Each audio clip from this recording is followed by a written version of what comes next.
Hey guys, what's going on? It's North Qwad here, and today I'm going to be bringing you another tutorial video. I've only made one tutorial video prior, but today I'm going to be starting a series where I'm going to be going a lot more in-depth within my streaming setup, you know, the different things that I have within my settings, within my OBS, and just, you know, different tips and tricks for all of you guys that are getting started on streaming. So without further ado, this video is just going to be basically all about my streaming settings, so let's just jump into it. So with my settings, I am using Streamlabs OBS. That's the main system that I'm using right now. I used to use Studio a lot, but Streamlabs OBS, it basically takes away the reason to have, you know, a browser open to show your chat, show your Streamlabs, stuff like that. And it, you know, it also uses stream labels built into it. So if you use any of that stuff, you definitely do want to use Streamlabs OBS. If you guys want a link to be able to download Streamlabs OBS, I'm going to add that down in the description, so definitely go ahead and check that out. But without further ado, let's jump into it. So here we have the general settings. Basically, quick rundown of how Streamlabs OBS works. It takes the normal OBS Studio, it takes a lot of things from it and then adds a few different things of its own. So the general tab, the scene collections tab, and then all the way down to the remote control tab. So those 5 tabs from there and then down there, those are just custom to Streamlabs OBS. But the rest here, if you are using OBS Studio, this still will work for you perfectly fine. Trust me, I use the same settings, I convert them over. It all works like completely fluidly with each other. So yeah, with the stream down to advanced tabs, those all work for OBS Studio as well. But with the general tab, let's just go ahead and jump into it. Really, all that I use on the general tab is the source alignment snapping. How that works is it makes it so that you can snap your source onto either the edge of the screen or other sources. So if you guys see here my face cam, it makes it so that it snaps on like that. And if you guys want a trick for being able to line up without having a snap, you know, you maybe don't want the snapping on because it snaps too much, all you have to do is just hold down the control key on your keyboard. You'll be able to drag stuff back into place perfectly.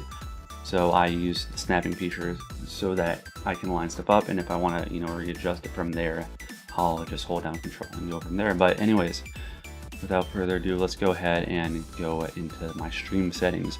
So with this one, we have basically it's a bunch of different things that go into it, but with your stream key, that's the most important one here. I'll drag this into the scene here just to show you guys. I got my boy Thief stream up there.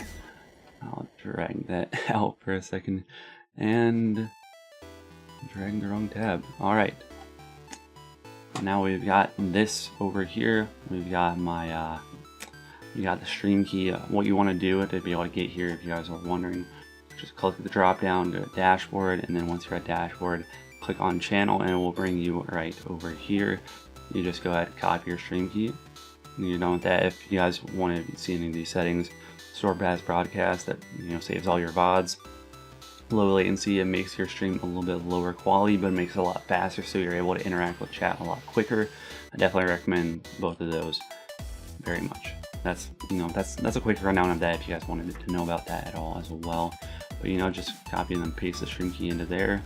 Obviously, if you're on Twitch, make the service Twitch.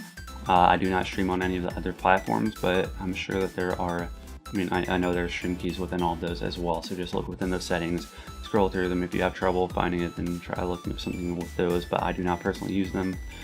And if you want a custom server, there are ways to be able to use those as well if it is not within that list. That's basically it with the server. I just recommend doing auto. Otherwise, just pick the one that's closest to you. There are ways that you can, you know, search. There's things you can download to be able to like find the best server at each time.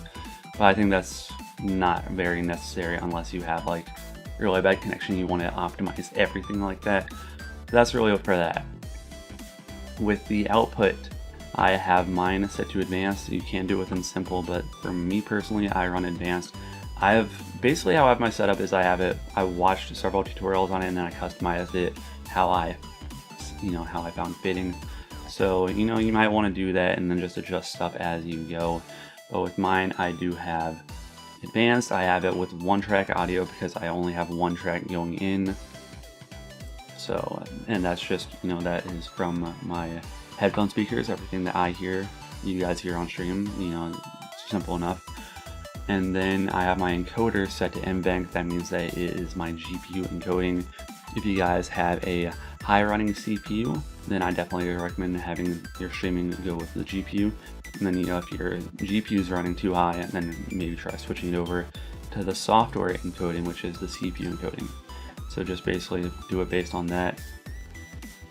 With the rate control, you definitely want to use CBR. That means that it just maintains a constant frame rate throughout it. With the bit rate, so many people do not know how to use bit rate. Basically what you want to do is, there are variations of it, I've heard the trick of take your internet speed, and then if yours is 27 up, like I think it's 27 megabytes up, something of that nature, you definitely want to go ahead and turn that into like 2700 or something like that. Just really what I say, it really for the most part depends on your internet speeds, and it depends on how fast your computer runs. And what you want to do is just test as much as possible, play around with it a ton, and then go from there. Try to start out, if you're having trouble, maybe lower down from 1080p 60 fps, maybe lower down to 720 30, or 720 60, 1080 30, whichever you prefer. Just play around with finding the proper bitrate. And you guys do not need 5000. I only just recently switched up to 5000 when I upgraded my new CPU. I went from the Ryzen 5 1400 to the Ryzen 5 2600, and now I can stream in a higher bitrate. But before, I had no complaints about my stream quality, and I was running 2700 bitrate. So definitely be on the lookout for how your bitrate is performing.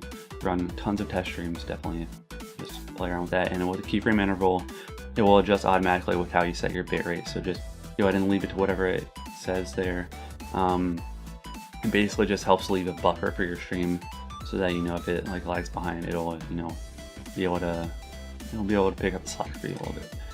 With preset, if you want to try switching to any of these, it might help some, it might not. Personally, it hasn't helped me any, but they're there if you guys need those. Profile, just leave it main. Level, just leave it audio. 2-pass encoding, honestly, I'm not really sure what this does too much. I think that means if you want to run through both CPU and GPU, but I just have it set as this. I don't know. It's been working fine for me, so I don't play around with it. But then with recording, it's a lot of the same things. Recording path, just pick where you want to have your path go to.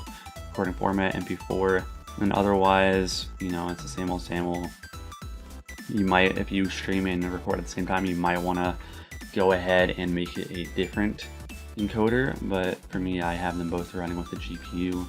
With your recording bitrate, you just want to set it a little bit higher because it's able to run faster. You always want your recording bitrate higher than your stream bitrate, so just play around with that. 7500 works great for me. If you guys think this video looks good, then that could be a good number for you. Otherwise, just leave everything else.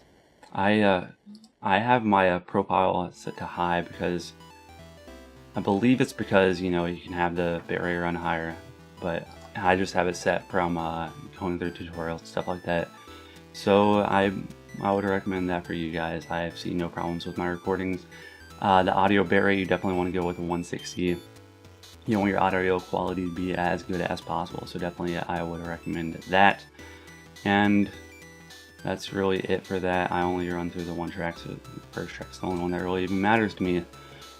And then with these, it's just whatever your desktop audio device is. Mine is my headphones, which are connected to my Yeti. That's why it says Yeti. And then my mic is my Yeti, so that's why the input and the output are both the Yeti. If you guys are wondering why that is.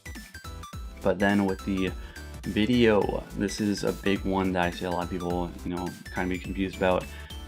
I see it as you wanting your base and your output to be the same one, so there's no up or down scaling.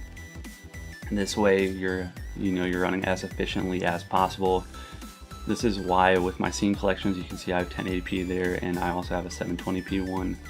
But this is, the recording's 1080p, so I'm gonna be on this one. But you want to switch it to 720p for each of them if you're gonna be streaming 720p. And I have to readjust everything around a little bit, but it's worth it. Trust me there. Downscale filter, just make it by cubic. It's the best one out there. Trust me there. common FPS values, that just means 60 FPS, 30 FPS. That's basically how everyone knows it, so just go by that value.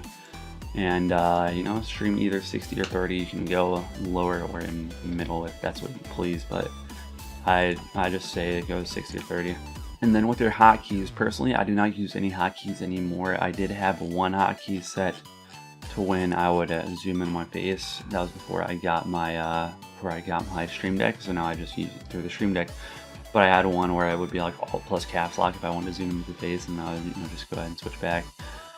Hotkeys can be helpful for stuff of that nature, or you know, you could just have it set to where you can go ahead and start your stream, start your recording, stuff of that nature. If you you know, if you have other windows open and you don't want to go back to, you know, OBS, you know, open it that way, that is a way you can do it. You know, it's just really simple. You just go ahead and then, you know, you make it you know, you can make it like any button, any combination of them, you know, like Shift F, you know, you can make a combination of things, but that is how the hotkeys work. If you guys want to use them, go ahead and use them.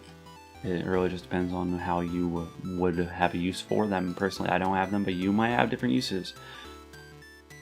And then for the advanced tab, personally, I have not changed anything within this. But if you guys do plan on using stream delays at all, a lot of people that are competing in tournaments, this is where you can find the stream delay. You can just go ahead and enable, make it, you know, 120 seconds. That's the common stream delay you see for tournament stuff of that nature.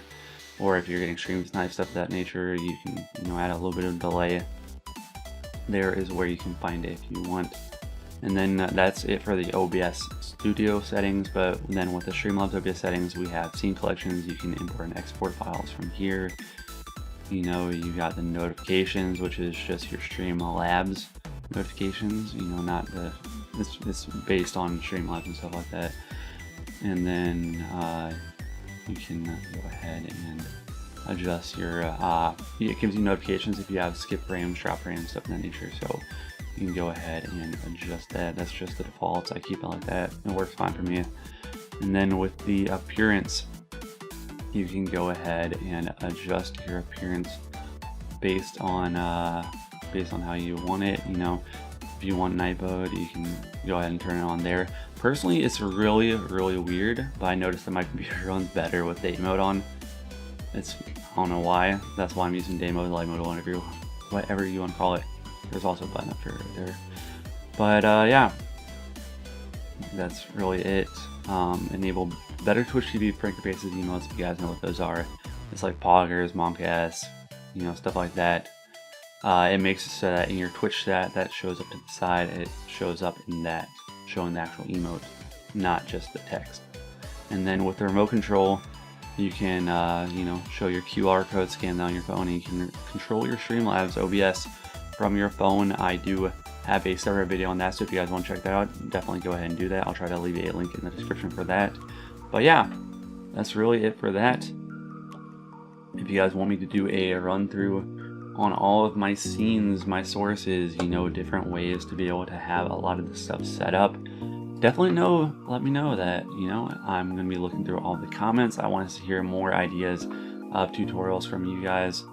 So hopefully you guys did enjoy this. I really am planning on giving you guys more content like this because I want to try to help you guys out. I know a lot of you guys have a lot of questions. A lot of you guys are starting out streaming. So I hope you guys did enjoy this video. If you did, definitely make sure you go ahead and leave a like, subscribe to the channel for more content. I do stream daily, so definitely go ahead and check me out on Twitch. And yeah, be on the lookout for more uploads coming up. I plan on doing much more of these, so definitely go ahead and subscribe, turn on the notifications, and I will see you all later. Peace.